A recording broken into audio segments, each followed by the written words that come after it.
One Beeve listener saying, what's it feel like to be an OSU fan right now? Picture yourself at a hospital being told you have an incurable condition due to medical malpractice. They could cure you, but won't take your insurance. Meanwhile, the patient next door fully recovered from the same issue. Yeah, I mean, that's part of it. That sounds pretty accurate. One team not having to deal with coaching woes or being discombobulated to start the year and maybe looking every bit the part. Your Oregon Ducks. Hey! We spin to win. They spin to win. And won indeed. 59-13. They destroyed Montana State. This was a game that I would say by the end of the third, I kept on, but I text you, all right, I'm good. And you were like, not me. I've got lotion by my bed. Give me more touchdowns. We played 31 freshmen. You see those Luke Moga runs in the fourth quarter? No, I didn't. You see those Luke Moga runs? He's torching the defense, man. Zone read, they can't cover it. I did, and it's not fair to him. I did get a kick out of Dante was kind of what I thought Dante would be. He had 3 touchdowns, threw for 213. He had a fun little run at the beginning where he's pointing and yelling. First down. I did love when they finally put in Novosad because the game was out of hand. Poor kid, first pass, just couldn't even hit a screen pass. I'm like, oh. He did, yeah. He missed the first throw. He That's did hit the one down the difference. sideline to Casper later than that. But he only got one drive. I was kind of surprised by the way they dealt with the quarterback rotation, to be honest with you. I would have assumed that Novosad would have got a few more series, but they gave Moga some of them. Novosad only had 1 series, and then they flipped out to a different quarterback after that. Look, it was nice. It was nice to get back to an opening season win where you did what you were supposed to do.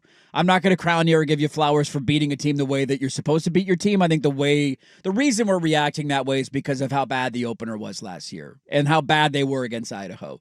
So it was just at least refreshing to see, okay, that's what you're supposed to do with a team like Montana State. I chuckled at some of the comments I saw from Montana State fans about how they're going to be competing for a national title and Oregon shouldn't take them lightly. And the first play of the game was a 40-yard run. Kenyon Sadiq shoved a guy off of him, hurdled another guy. DeCorian Moore hurdled a guy, and you're like, yeah, dude, different level of athlete here. You can't hang in this arena as long as Oregon comes to play.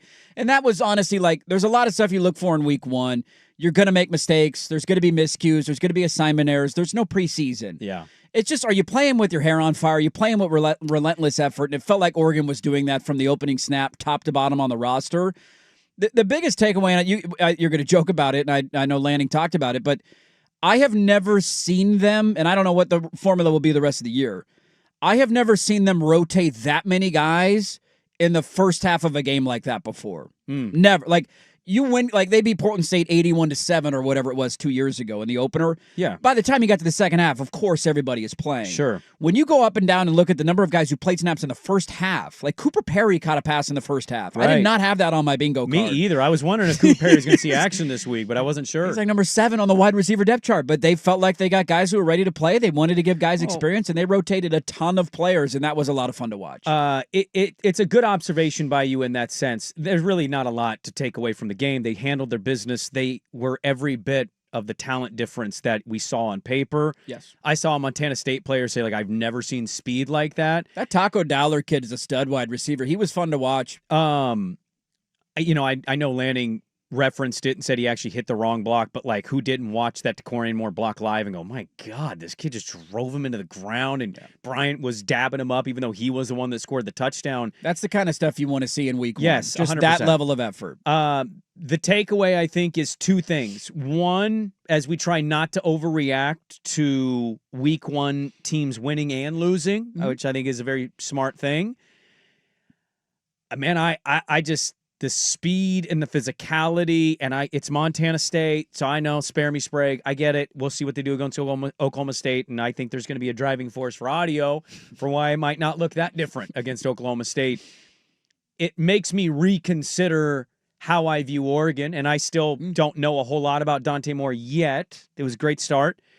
But Mekhi Hughes, the kid from Tulane, they bring him in. He's high-level NIL guy. He has the most rushing yards of a returning starter of anybody in college football this year. And everybody was like, it's going to be this, it's going to be this, and nobody's watching practice. And you had gotten some intel late last week, and you're basically like, I don't know, man. And He didn't play until when? The second Late quarter? in the second quarter. He got in a drive and he still didn't do anything. It was basically like... He had a couple carries, a couple of catches, but he was not a factor. Well, Noah Whittington looked healthy. That was nice to see. Whittington looked good. They brought in Whittington. Freshman looked good. Davison, the freshman, had 3 touchdowns, and Jaden Lamar got in before and Jay Harris had a nice catch. Harris I think was all out of there. those guys were out there before him. You had 4 running backs play before Hughes, who was brought in on the NIL, and like we were only going off what we thought. We didn't know, and he didn't play. So we could talk about that on the other side of, does it matter? I don't know if it does when you have 4 other running backs capable. I saw one person on social media, which sums up social media, going, how does he not play him? I don't know, man. He sees him every day in practice. Maybe he has the most wins of any Oregon coach in 4 years, but you're worried about his eye for talent? Okay. Was it like all the other running backs sucked and couldn't get a yard, and we're just leaving this thoroughbred on the sidelines on purpose? The quick thing, the Mekhi Hughes thing. Yeah. I also observed it. We were texting in our group chat.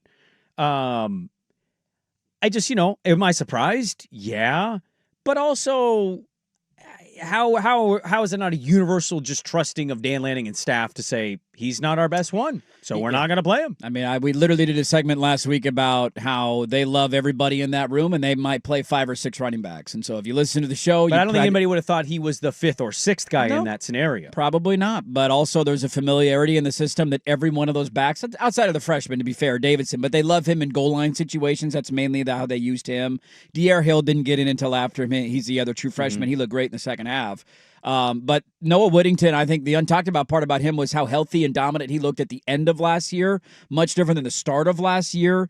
And so Jaden Lamar's been in the system for 3 years. Like, I think there's a familiarity for those guys. It just, from what I heard, it's not necessarily a Mekhi Hughes sucks thing. The guy's one of the leading returning rushers in all of college football. He had back-to-back 1,200, 1,300-yard seasons at Tulane.